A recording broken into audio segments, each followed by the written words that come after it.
आदर्श जी इंदौर से। राधे राधे महाराज जी। महाराज जी, साधन काल में गुरु इष्ट के एकत्व भाव को भगवत प्रेम के रूप में कैसे शुद्ध, निर्विकार और स्थिर रखा जाए? जब गुरु प्रदत्त नाम और मंत्र जप करोगे तो हृदय पवित्र होगा।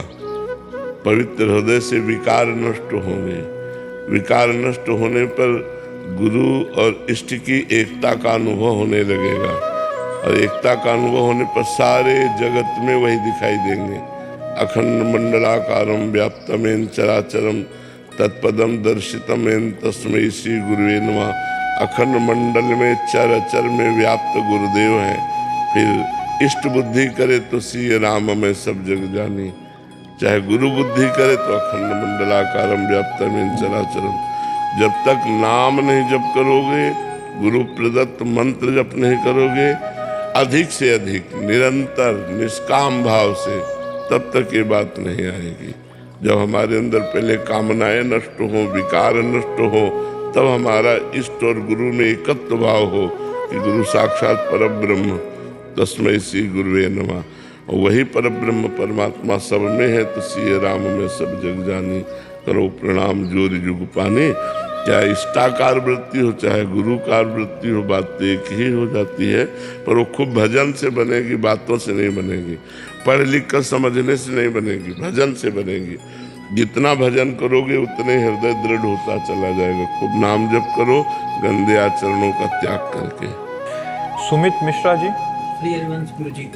राधे राधे महाराज जी। महाराज जी, रोटीराम महाराज जी की महिमा सुनी। उनकी एक सुक्ति थी, याद है आबाद है, भूल गया तो बर्बाद है।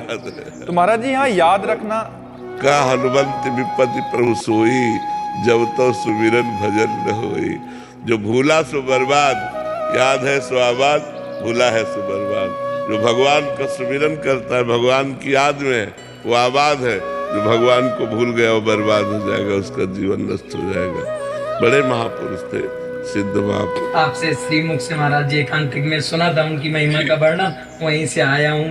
अच्छा, सोचा उनकी सुक्ति के बारे में आपसे ही महिमा पूछ। बिल्कुल बिल्कुल प्रणाम है ऐसे महापुरुषों को। बहुत अच्छे महापुरुष थे। हम वहाँ गए भी हैं, वहाँ गए भ्रमण के समय, हम वहाँ गए भी हैं।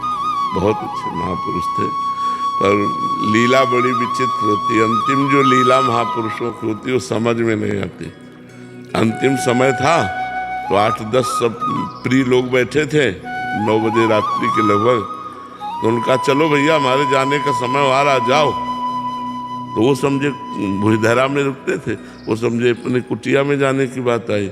और जब सुबह आए तो वहाँ इतना गला कटा मिला था, ये जो चिड़ैया है ना जिसे कहते हैं, इतना कोई काट लिए थे। और उनको पता था कि ये सब होगा, तो ये बोले भैया तुम जाओ हमारे जाने का समय आ रहा है। तो समझे जाने का समय मतलब कुटिया के आ रहा है। सिद्ध महापुरुष जैसे उड़िया बाबा का गड़ासे से, ऐसे बड़े महापुरुषों की लीला ऐसी होती है, हरा देती, समझ में नहीं आती कि लीला क्या है। और वो जानते थे इस घटना को कि ये होने वाली घटना है।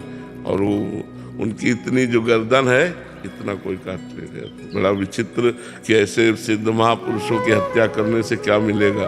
बड़े अकिंचन रहते थे, कुछ ऐसा नहीं, बड़े अकिंचन रहते थे। और उन्हीं के गुरु भाई थे सिसोलर में जो बाबा थे ना, उनके गुरु भाई थे। जो ही गंगा स्नान करने जा रहे थे, सुना कि रोटीराम बाबा का कत्ल हो गया। सो जिस घर में भिक्षा के लिए गए वहीं लेट गए। 20 साल तक वहीं लेटे रहे। 20 साल तक वहीं लेटे रहे, कभी किसी ने खड़ा होते उनको नहीं देखा। और हमने दर्शन किए थे जाके उनके भी।